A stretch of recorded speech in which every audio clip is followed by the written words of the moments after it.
Washington Journal continues. And for a Sunday roundtable discussion on Campaign 2020, we're joined at our table this morning by Phillip Stutts, Republican strategist, founder of Win Big Media, Doug Thornell, Democratic strategist, principal at SKD Knickerbocker, and Doug Thornell starts at the end of this year by looking back over 2019. As we turn the page on 2020, what surprised you the most about where we ended up in the Democratic presidential primary? Well, I think the first thing that surprised me was Kamala Harris's early exit. I was someone who felt like she had one of the clearer pathways to the nomination, and I was surprised about her early exit. I think the other thing that may not be that surprising is the remarkable stability of Joe Biden and Bernie Sanders. Throughout this whole process, Biden has remained pretty consistent in terms of his polling and at the national polling, a little bit different in Iowa and New Hampshire. Bernie as well has been relatively consistent. And then you've got to look at Mayor Pete, emerging as a very viable candidate right now, coming out of basically nowhere, mayor of South Bend, and now is leading the polls in Iowa and in the top 2 or 3 in New Hampshire. Has a real good chance to win both of those states. So those are some of the things that have surprised me the most. A real good chance. Who do you think has the easiest path right now? I think if you look at it, I think Biden to the nomination. I think it's Biden. I think Biden is the one that right now has demonstrated an ability to have the broadest coalition and the coalition that can carry him to the nomination. Older African-American voters, African-American women, working class white voters, blue-collar white voters. I think that if you're looking at his strength nationally, he's still, by far the front runner nationally. It may not be the case in Iowa or New Hampshire. I mean, it's possible he may take 2 L's there, but I think that still may not prevent him from winning the nomination. I think, moving into South Carolina and then the Super Tuesday states where a significant number of African Americans are going to vote, that favors Biden. I want to come back to that in a minute on what the path could be. But Phillip Stutts, from a Republican perspective, same 2 questions. Your assessment of the Democratic field, what surprised you the most, and who has the best path right now? It's so interesting because I think back to all of our open primaries from 2008 and 12. And the rise of candidates and the fall of candidates, the rise of Warren, Kamala early on in the summer. And, I think that Biden and basically Bernie are standing in the same position nationally they were a year ago today, which is crazy after all the money that's been spent to this day. The only other thing that I think is the absolute wild card in this is Michael Bloomberg's entry into the race, skipping those early states. We saw this on the Republican side in 2008 when Giuliani, with a lot less money, said he was going to skip the early states, go straight to Florida, and it absolutely took his campaign out. He never made it, really. And so Bloomberg's got a lot more money. He has a lot more confidence because he's done this before, spent a lot of money and won. So that'll be an interesting play for me as well. Doug Thornell, on Bloomberg and how he is impacting this race. Yeah, well, right now he's concentrating his spending on the Super Tuesday states. He's bypassing the 4 early primary and caucus states. And you're seeing a bit of an uptick nationally for Bloomberg. His buys he has a big national cable buy, so that's helping a bit with his overall national polling standing. I think right now he's somewhere around 4 or 5, which is, pretty good given that he just got in.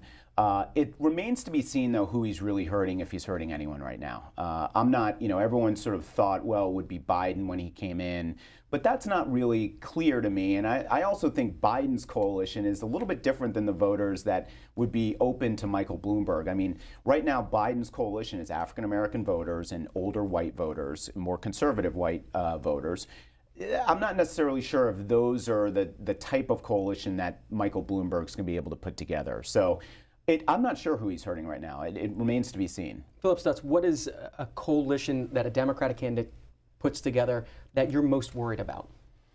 Well, the working class white voters that are in the Midwest, those that can appeal. I think the general election comes down to working white class Americans in those states. I just simply do. If you look at the numbers, they're basically in Wisconsin, Pennsylvania, Michigan, Maine, New Hampshire, Minnesota, they're all over 50%. I think in North Carolina it's like 47%. So you've got to have a candidate that can appeal to a lot of different segments, but that is really the fundamental place of where this race is going to come down to. Can he swing those? Remember, those states, I think it was in Wisconsin, Michigan, and Pennsylvania, where 33% of two-time Obama supporters or two-time Obama voters voted for Trump in 2016. And who's going to come in on the Democratic side and take that vote? And what issue appeals to them, and how does looking ahead to an impeachment trial in the Senate, do those voters, are they watching the impeachment trial? Who does that help and hurt? Well, again, I think it's those voters, because you're really looking at independent. If you look in these states, you've got the hard right, the hard left, and they're not moving anybody, right? So there's a very small percentage of people that are going to be moved one way or the other. I mean, if I was to play around with the electoral map right now, Hillary got 232 electoral votes. I would say right now, the Democrats are still sitting at 232. How can they get, whether in that whatever combination it is of North Carolina, Pennsylvania, congressional district in Maine, Michigan, Wisconsin, probably Arizona's in play too. So what do they need to do to get those votes? I think that's the most important thing. That's where all the money is going to be spent. And now you'll have secondary states that'll come into play. But right now, that's where it kind of sits right now. And then when it comes down to impeachment. We've got an hour, so. Yeah, that's a good point. When it comes down to impeachment, look, we're looking at some of the internal numbers in these states right now. Independence, again, I think is what we're paying attention to most. And for the most part, you can say, well, the national polls are saying independents are 47 to 44 for impeachment and all this stuff. I'm not looking at that. I'm looking at people that actually vote, likely voters, not registered voters, because registered voters don't always vote, likely voters that are independents that could be swung. And for the most part, they're being turned off. And look, we've seen this 20 years ago, or 22 years ago with the 1998 midterm elections of the impeachment, and it's the same thing. And so the more the Democrats keep playing their hand, the more Trump will be looked like as a victim to this subset of voters in these states, and that helps the president. Just on that point, people like to reference 98. What they forget about is in 2000, we had a presidential race, and Al Gore, running with a very strong economy that Bill Clinton gave him, lost. He won the popular vote, but he lost. And a lot of that had to do with the fact that he had to run separate from Bill Clinton and his accomplishments on the economy because of the stain of impeachment and some of his personal issues. And so, and if you look at when Nixon resigned, Gerald Ford ran and lost to Jimmy Carter. So the evidence here can be spun both ways. You can look at what happened in 98, the midterms. You can also look at what happened in 2000. I'm not seeing a lot of evidence that impeachment is moving either way. It's still early. We haven't had a vote. We don't even know what the trial, if there's going to be a trial in the Senate, what that looks like. I think if you're looking at a lot of the vulnerable House Democrats, their standing has basically remained relatively stable in their districts. There hasn't been much of an impact on them. They're also facing a ton of advertising against them, a lot, from Trump Super PAC, from Trump, from AAN, a bunch of Republican organizations, and it hasn't really hurt them. I'd like to see more of a defense from other organizations that left for our House Democrats, but it remains to be seen what this impeachment will do to this election. Likely going to see a lot more advertising and a lot more polling, so we'll get some more clarity as we move forward here into 2020. In this last hour of the Washington Journal today, we are looking ahead to the landscape of campaign 2020. Invite you to join the conversation. Republicans, it's 202-748-8001. Democrats, 202-748-8000.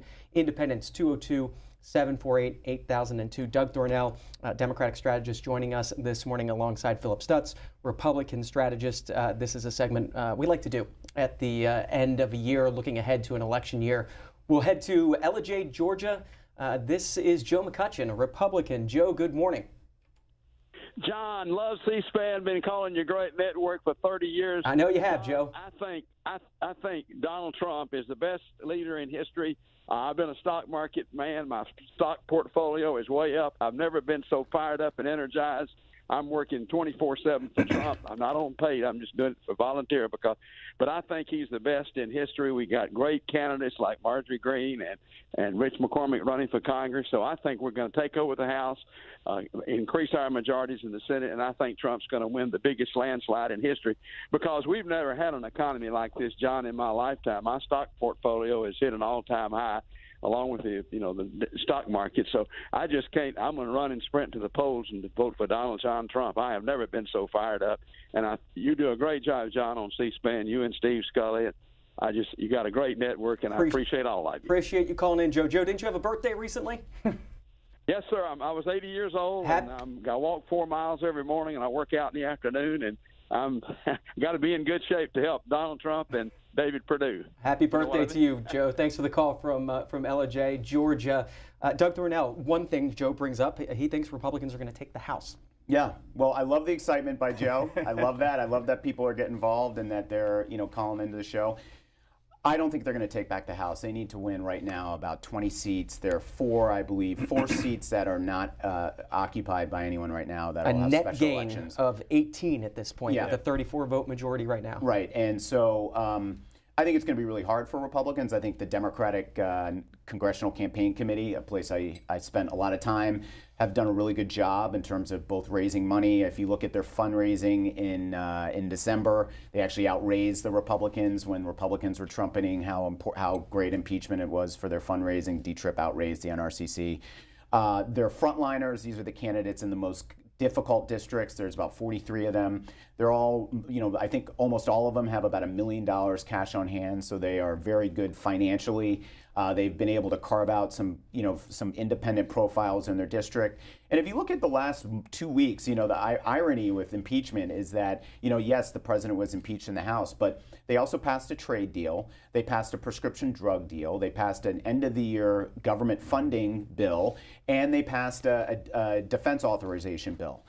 So they've been able to prove to voters that, look, we're going to hold the president accountable, but we're also going to work with him when it makes sense for our district. A story in today's Washington Post, the 5 most undersold stories of 2019, and one of them in the story by Aaron Blake, Hope for Bipartisanship, bringing up a lot of the deals that you just brought up. Phillip Stutts, some 29 of the 31 House Democrats who sit in districts that Donald Trump won in 2016 voted for impeachment. Are they not worried about impeachment in 2020? So, great question. I would tell you this. I think the NRCC is going to target 55 different races, the 29 or 31, whatever it is, that were Hillary, that were Trump districts that in 2018 Democrats took over. It all comes down to enthusiasm.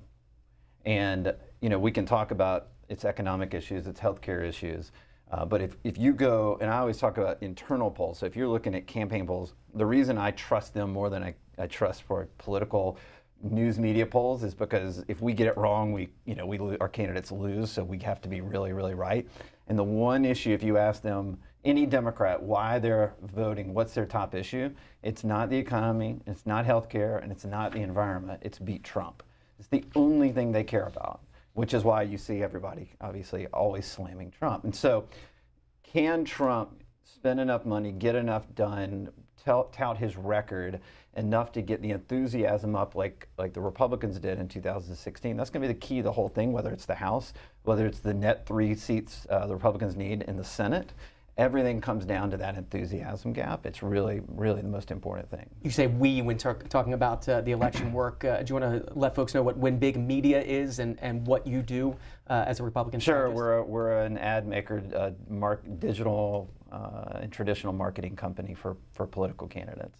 And Doug Thornell, what about your work at SKD Knickerbocker and your other projects? Yeah, we're a longtime political advertising firm, and so we're working on a mix of House and Senate and gubernatorial races, and have also do public affairs work for foundations, nonprofits, and businesses. Also host a podcast. Also host a podcast, The Electables. So follow us at The Electables on Twitter, and it's a deep dive into the 2020 race with my partner in crime, Adrian Elrod. We try to bring a strategist perspective to what's going on and introduce our listeners to a bunch of folks who are either in the game right now, advising these candidates, or who have been, or journalists, or people who have played a big role in Democratic politics. I want to introduce you folks to a bunch of folks who are watching these races closely. This is Charles out of Charlotte, North Carolina, a Republican. Charles, go ahead. Hey, John. Happy New Year to you, Doug and Phillip. I love the C-SPAN channel. Watch it a lot, and appreciate the insight.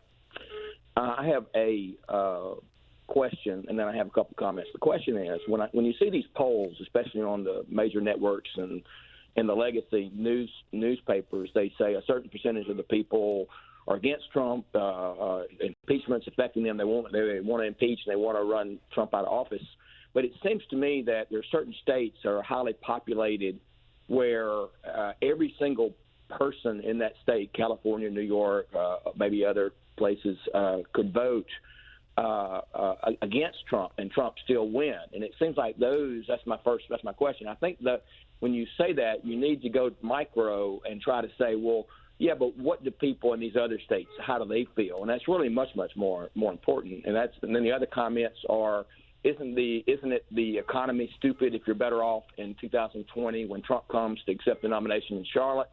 Later on in 2020, if you're better off in 2020 than you were in 16, isn't that a compelling case? And finally, I just want to know, where is Hunter Biden? That's Charles in Charlotte, North Carolina. Phillip Stutts, why don't you start? Well, he makes a very, very valid point. Look, if Trump runs on his record of 7.2 million new jobs, 500,000 new manufacturing jobs, 400,000 new manufacturing jobs, again, this is appealing to sort of that Midwestern voter.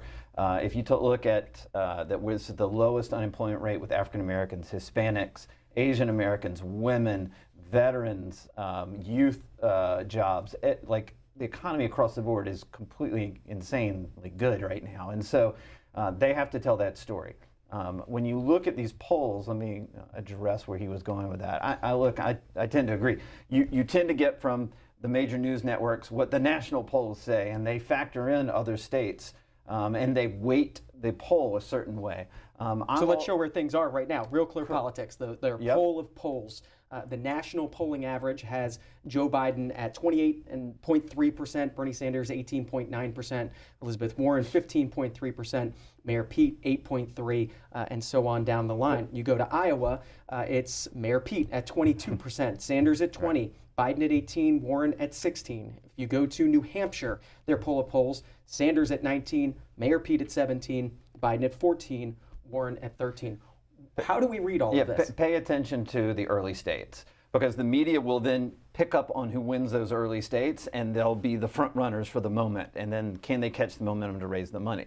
Look, this is the hard part for Bloomberg, which is out of Iowa, whoever wins Iowa is going to be like, oh my gosh, the progressive candidate. And then New Hampshire is going to be the white working class candidate. And then South Carolina, or Nevada will be the union candidate. And then South Carolina is going to be the one that won the African American vote. And like all these storylines are going to be drummed up by the media. And then the person that's being left out is Bloomberg, because he's not participating in these states. So that's what I would look at, is the states rather than the national average. Doug Thornell, you and I in the past have often talked about what are the right polls and wrong polls to pay attention to.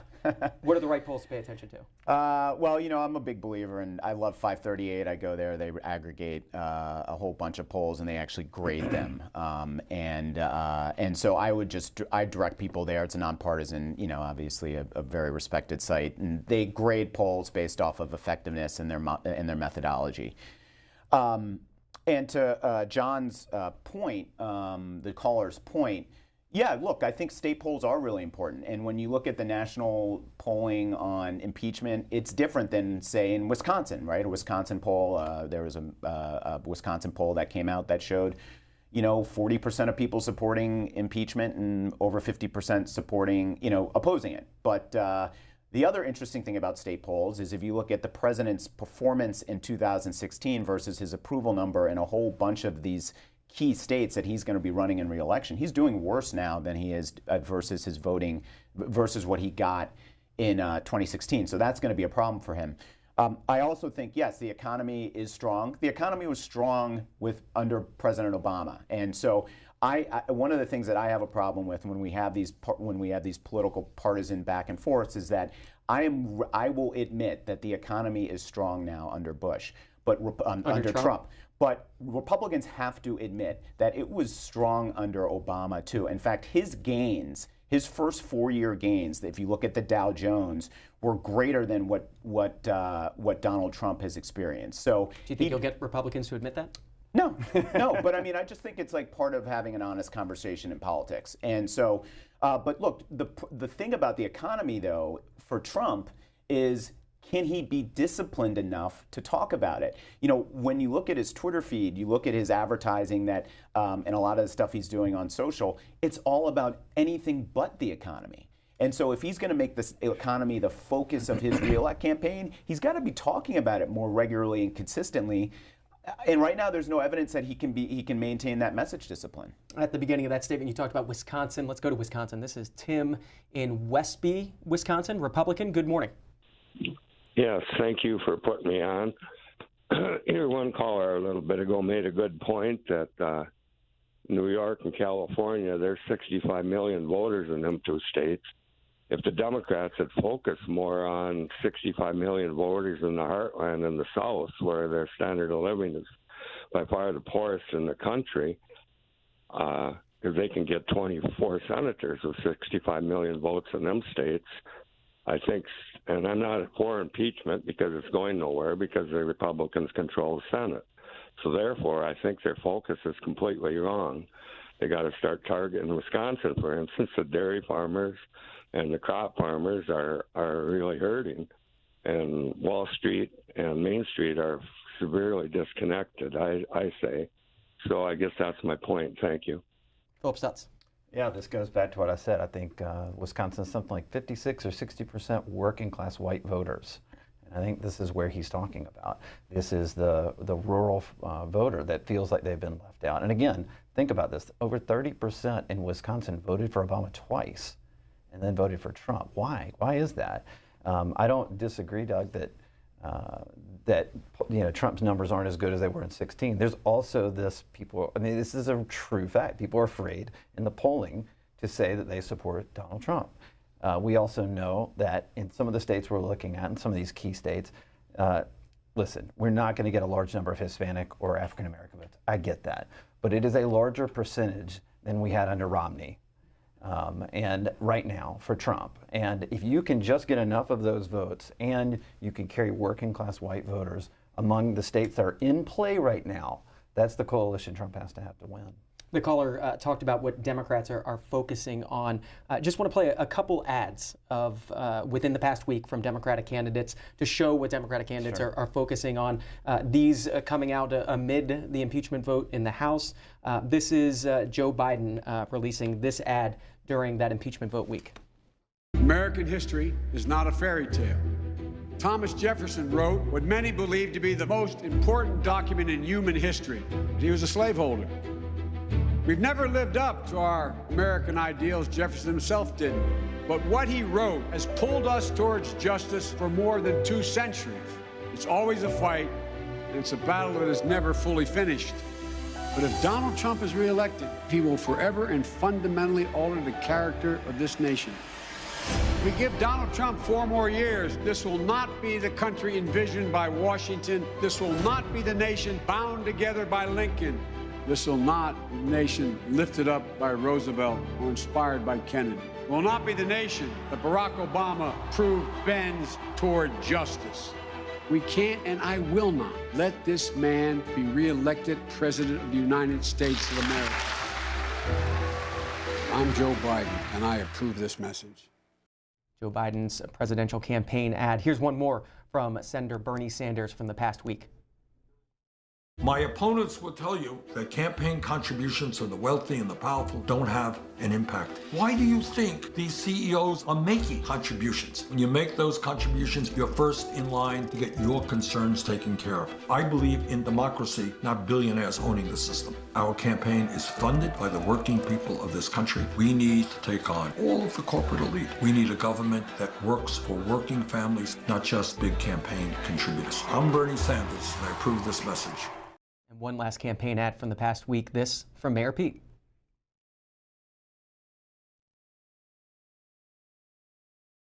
I think all of us want the same thing at the end of the day. We know what a gift it would be to the future and to the country for literally anybody up here to become president of the United States compared to what we've got. And we got to remember, I don't know how many now, we're up to 25 something have run for president in the Democratic Party. The moment we've got a nominee, the 24 who aren't that nominee are going to have to rally around the one who does. let's make sure there's not too much to ask for forgiveness for by the time that day comes. And that just a taste of some of the Democratic presidential campaign ads on the air right now.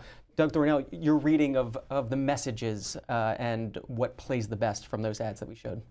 So Joe Biden's presenting himself as the healer, that someone who can come in and clean up this whole mess that Trump has created in his, in the eyes of many people. He can return us to a sense of normalcy, and he's trusted. A lot of shots of him, a lot of his ads use visuals of him as vice president, trusted, experienced, right? Sanders is obviously using that attack. That was an implicit attack on Mayor Pete, and it was an implicit attack on Biden. There's been an ongoing conversation in this race about the impact of millionaires and billionaires, which is what Bernie Sanders likes to talk a lot about. There was a fight between Elizabeth Warren and Mayor Pete on contributors, the wine cave, things like that. So obviously it gets into this question of influence in politics, and Bernie saying, like, I'm going to get all these people, these bad actors out of it. And then Pete presenting himself as a uniter, someone who can bring us all together, similar to the message that that Biden is putting out there. And also someone who is, affable and likable. I think that's what that clip was trying to demonstrate. He's not just a technocrat. He's actually someone, he's trying to show that, look, I'm a likable person that can also bring this country together. Phillip Stutts with the critical eye of a Republican looking at Democratic ads. It's interesting. I totally look at this differently. Not in a bad way, but just, first of all, I think Biden's ad is pulling to Democratic primary voters, especially the firewall he has to have in South Carolina with African-American voters. You saw people with torches and the Confederate flag. Like, that is, for me, I'm looking at that going, oh, you're targeting African-Americans right now, and you're trying to solidify. That's his base, for so much, and sort of the working class voter. So I see that as sort of shoring up his firewall. I think with Mayor Pete's ad, it reminds me of John Kerry in 2004. I was part of the Bush campaign in 2004. I was in Iowa running around watching all the Democrats speak in 2004, and I saw John Edwards, and wow, he was blowing people off the stage. I saw Howard Dean, he was blowing people off the stage, and Kerry was boring everybody to death and won the dang thing and got the nomination. So for me, it's almost I'm the boring guy that everybody else can yell and scream, but if you want, solid, boring, I'm the guy. And then for Bernie, he's just going after the populist wing right now. He's going full populist. I've said for a while, and I could be proven wrong here, that Bernie's ceiling is also his floor. That there's just a number he just can't get either below or above. But it tends to be trending now that Warren has fallen. A lot of his voters have swung, or a lot of Warren's voters have swung over to Bernie. And that is, for me, another way of solidifying his base with the populist vote.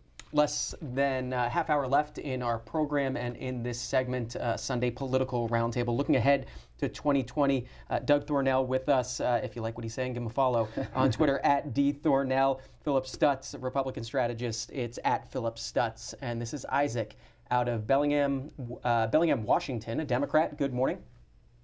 Hey, good morning, and thank you for C-SPAN, John, and everyone else there does a great job.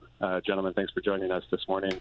I guess I just wanted to kind of push back on a couple of things. One being the economy is insanely good right now. I don't know who or for whom it's insanely good. Maybe people who are at the very top and have massive portfolios of stocks. That's really great, but for a lot of us, we're really struggling with student debt, and medical bills, and stuff like that. So I don't think it's going incredibly great. I'm 36 years old, and I just wanted to point out that almost 4 out of 10 eligible voters will be younger than I am in 2020. So I think we need to start focusing more on them.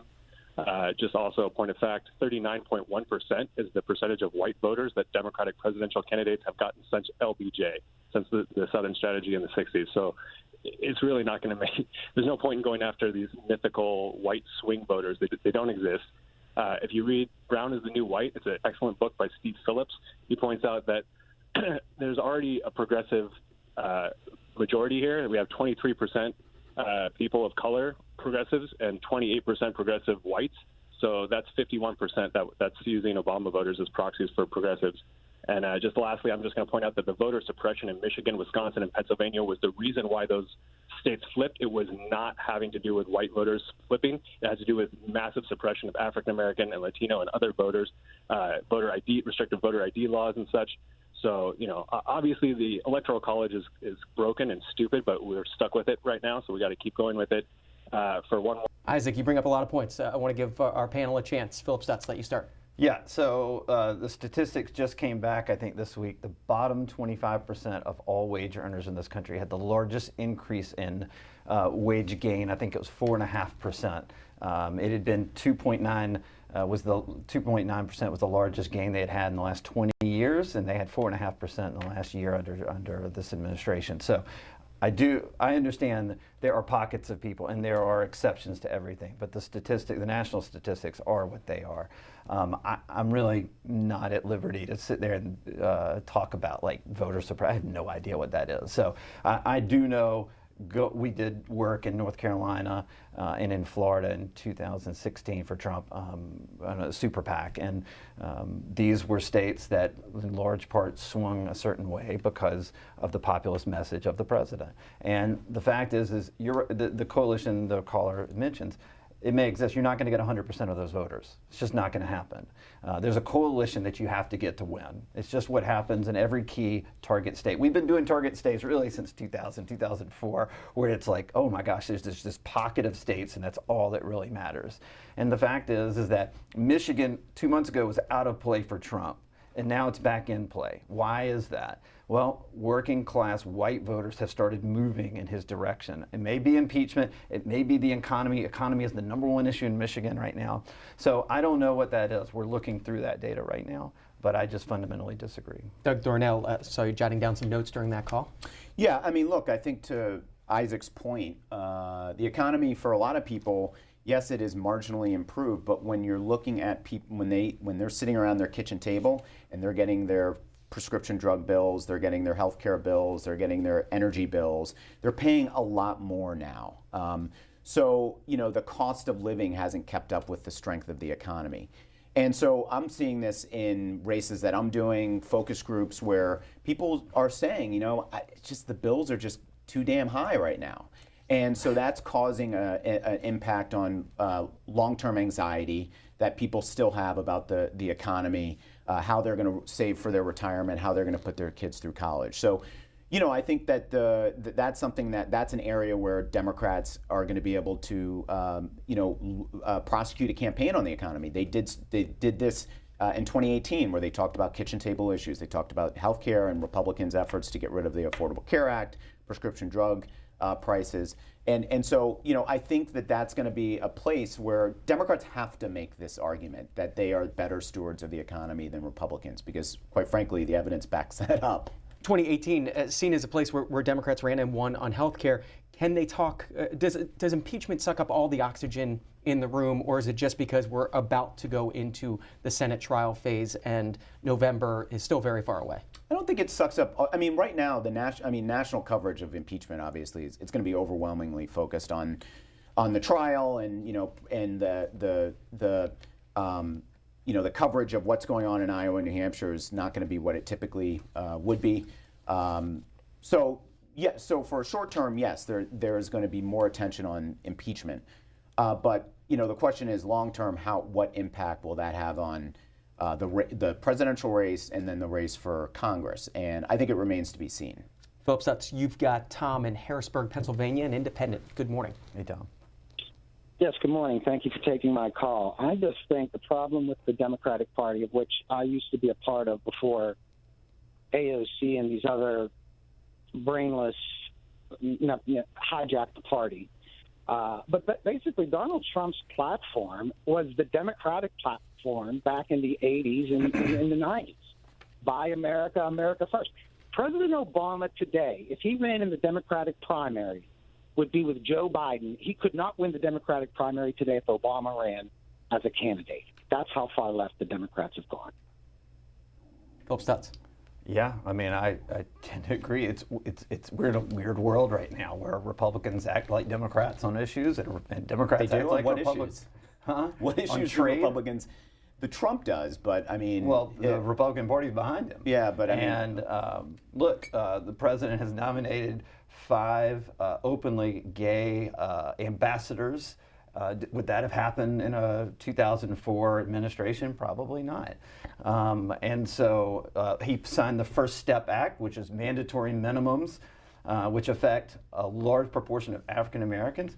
That was something I don't believe a Republican would have signed in the past. So it is a sort of bizarro world in a good way. I think that these are good steps that the Republican Party needs to take. One thing you didn't mention, averting a government shutdown without too much waiting until the 11th and a half hour. And by the way, the Democrats should get some credit for that too. That was a bipartisan look at how Republicans and Democrats came together.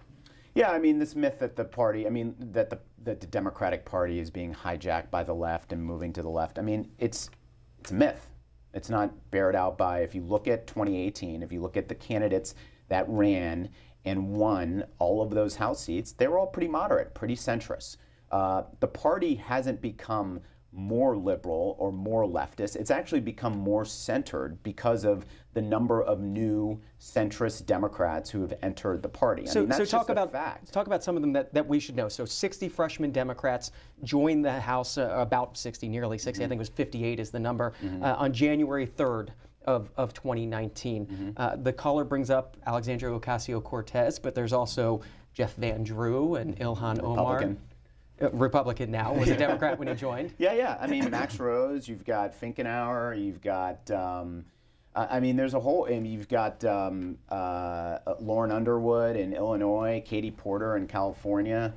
You know, there's a whole bunch of Democrats all over the country. I mean, we won a seat in Oklahoma. We won a seat in Georgia. You know, I guess does it frustrate you how much attention the squad got at the beginning of this year? I mean, it's just, I think it was a deliberate strategy by Republicans to focus on them for political reasons that were clear, which is essentially using, going after 4 women of color in a way to sort of create this perception of the party that they could use to motivate voters that they think they need to motivate, which is primarily white working class voters, and create this sense that this is what the Democratic Party is and that they're out of touch. And look, AOC and the squad, they're part of the Democratic Party. They're important parts of the party. They're important voices. And on a lot of issues, there's a lot of support for what AOC is pushing on environmental issues and on healthcare, et cetera. But, you know, if you look at the party as a whole, I mean, there is no way around the fact that it has moved in a more centered position than where House Republicans are. I mean, the House Republicans are run by the Freedom Caucus and Trump Republicans. I want to say Doug is 100% right now. If Trump were to win in 2020, we saw this before. We've seen the Tea Party. We've seen trying to throw out Mitt Romney, a more moderate candidate, and then all of a sudden, you know, everything broke loose. And I'm saying after 2020, you may see that the group of 4, the gang of 4, whatever they are. The squad, sorry, thank you. That they become the leaders of the party because people are so fed up with losing that the progressives have a larger takeover of the party. I mean, I always talk about this. Donald Trump's the most disruptive moment in the history of American politics, whether you're right or left or whatever. And that happened because of the frustration that Republicans had that started under the Bush administration, where they thought we were spending too much money and all this stuff, and then all in the Iraq wars and everything. And it culminated in the Tea Party, and then it grew and grew and grew, and after loss and loss and loss, it was a takeover of our party. And so I would say, let's see how it looks after 2020, but he's 100% right now. I mean, if you were just watching Fox News, you would think that the squad is running the Democratic Party. But I think if you're looking at a broader source of information and news media, then I think you would have a clearer sense of what the party looks like. And it's a diverse party. We've always been a diverse party. I'm proud of the diversity within our party. I'm proud of the diversity within our presidential candidates when it started. But I think if you look at the polling with the presidential race, there is a clear centrist middle lane of voters that believe the party should be pragmatic. Their most important concern, to Phillip's point he made earlier, is that they want to beat Donald Trump, but they don't necessarily believe in radical revolutionary change. On this idea of defining what the Democratic Party is, we played some Democratic presidential campaign ads. It's only fair that we play one of Donald Trump's recent campaign ads. And in this effort, this ad, the Trump campaign trying to define what the presidential primary field is and what they're about. Here's the ad. It was, to be candid, more like a student council debate. You would turn 82 at the end of your first term. You'd be the oldest president in American history. Are you willing? Churchill. American history. American. Yes. I would love to give each of you a copy of my book. I can give out any one of 4 books that I wrote. And come to think of it, I should probably send my book around more, too. I'm proud man on 100,000 selfies. I was on Trevor Noah's show once. I live right by the river. I meet families every day in the selfie lines. You're not the only one that does selfies, Senator. When you do 100,000 selfies with people, I've done thousands of them. those selfies cost nobody anything. Do the math on that. A wine cave full of crystals. I have never even been to a wine cave. $900 a bottle wine. Go shake the money tree in the wine cave. By the way, I think he's a pretty good size for a president. About the size of the top of this podium. Can't help but feel that might have been directed at me. It's both an honor and disappointment to be the lone candidate of color on the stage tonight. Did you call my name? There's someone who's loving this conversation, and his name's Donald Trump. Phillip Stutts, is that an effective ad? So, love him or hate him, no one brands like Donald Trump.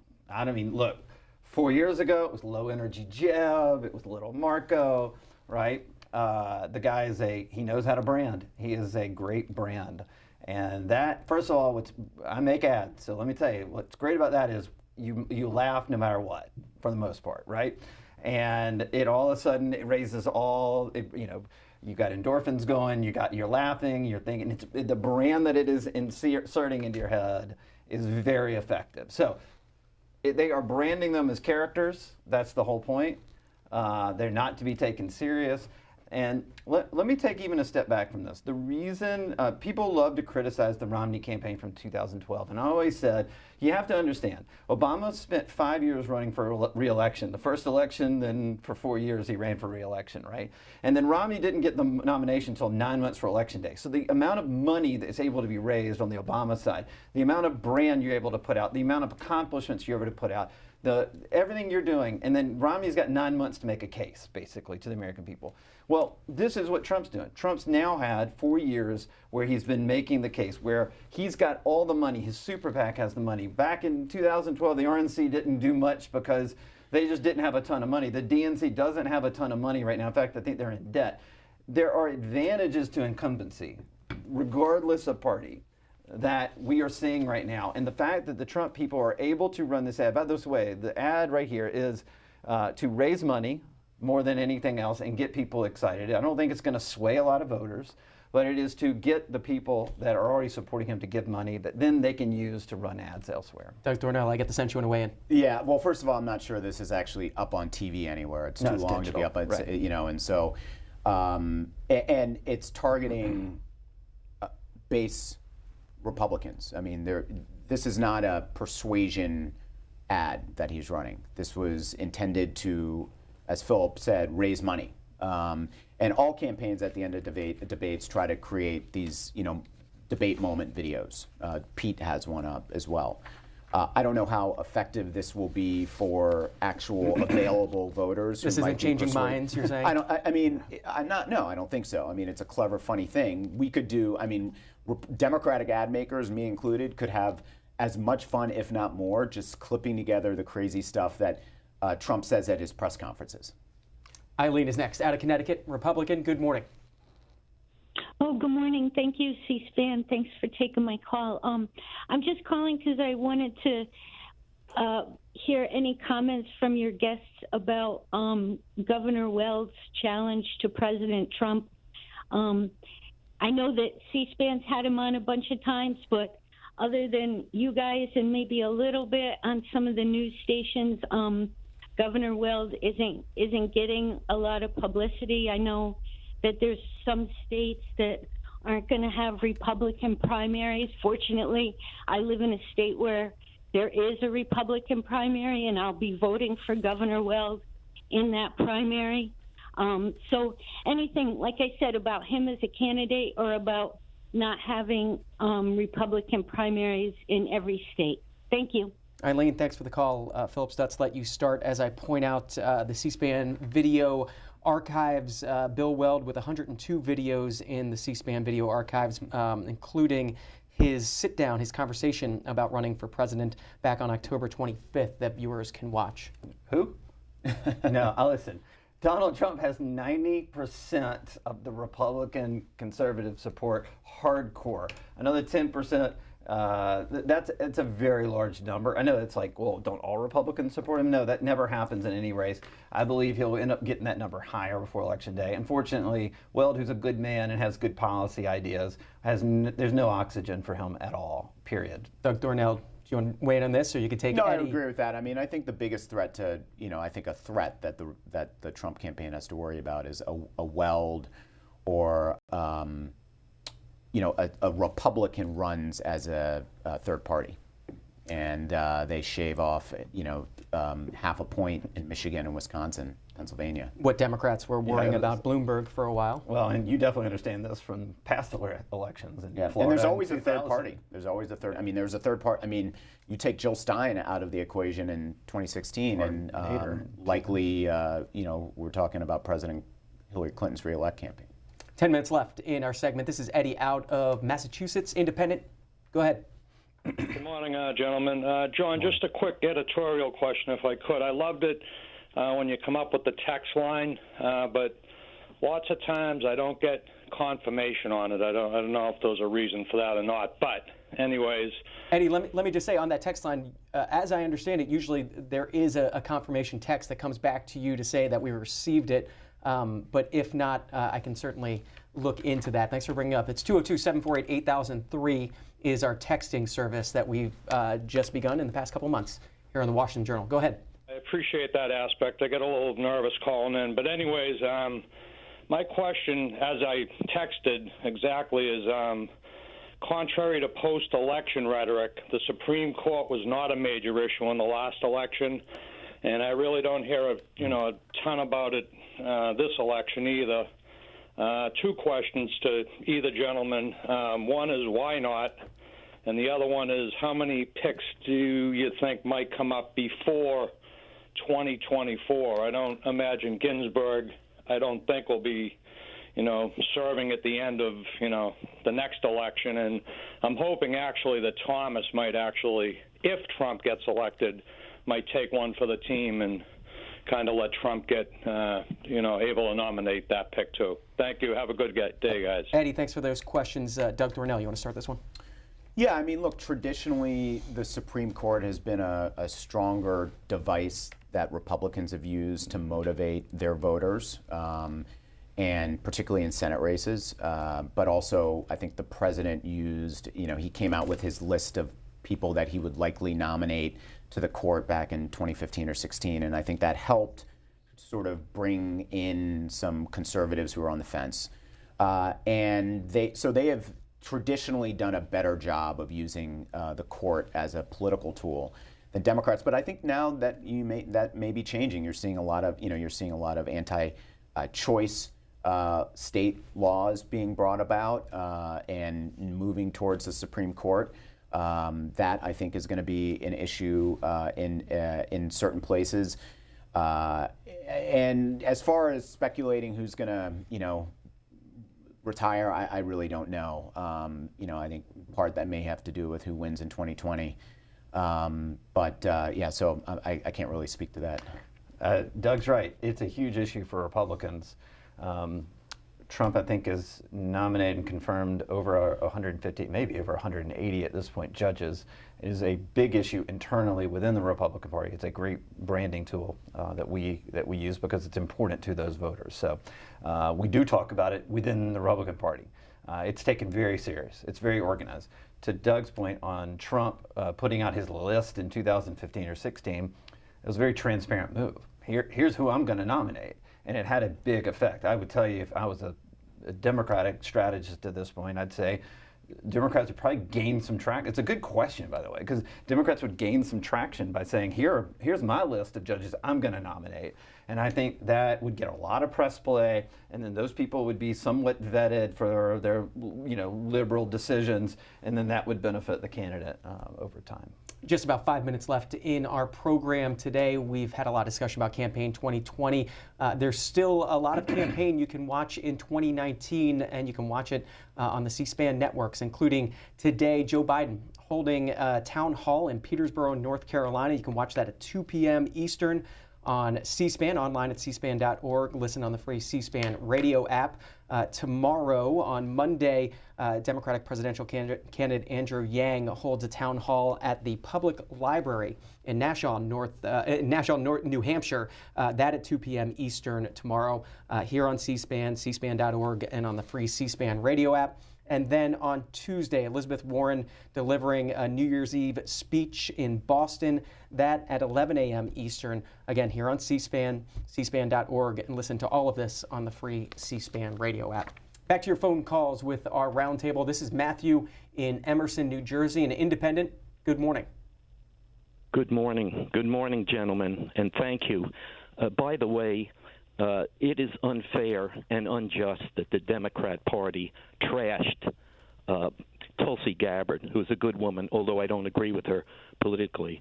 But my point is the victory for President Trump, and more recently for Boris Johnson in England, was a victory for lower taxes, more jobs, common sense, which is important, support for law enforcement, support for legal immigration, and a defeat for the corrupt, and they are, fake news media, both here and in England, who favored the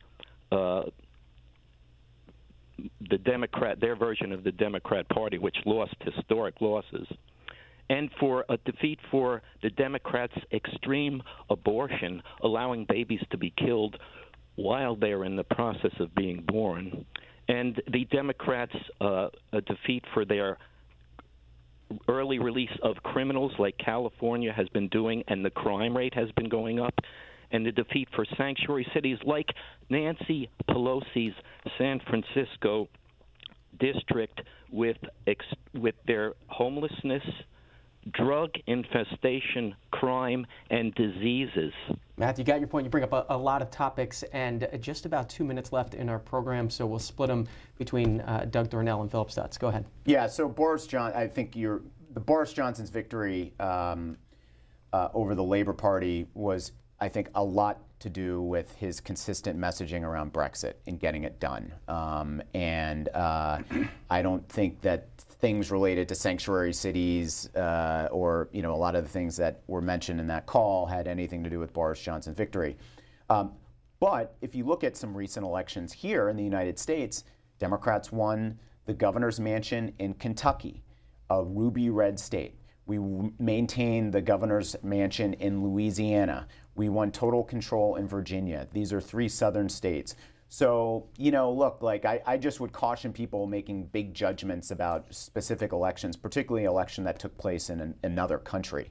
I feel good about where the party is headed in terms of operationally what we're putting in place in terms of an infrastructure, a message. But, remains to be seen who the nominee is going to be. Phillip Stutts, I'll give you the final minute. Yeah, how the Republicans and Donald Trump's campaign messages to those key states and getting the enthusiasm, closing that enthusiasm gap is the key to the whole thing for me. Phillip Stutts is the author of the book Fire Them Now, founder and CEO of Win Big Media, Republican strategist joining us. We appreciate that. Doug Thornell, principal at SKD Knickerbocker, and remind viewers of the podcast. The Electables. And where can they find it? Any podcast platform. So, Apple Podcasts, Spotify, iHeart, it's everywhere. And we got to have you on, McCardle. And Doug Thornell. And Phillip. Yeah, let's go. Yeah, let's do it. Both will be back on this program. We'll get them both back here at the table taking your calls. That's going to do it for our program today, but we'll, of course, be back here tomorrow morning at 7 a.m. Eastern, 4 a.m. Pacific. In the meantime, have a great Sunday.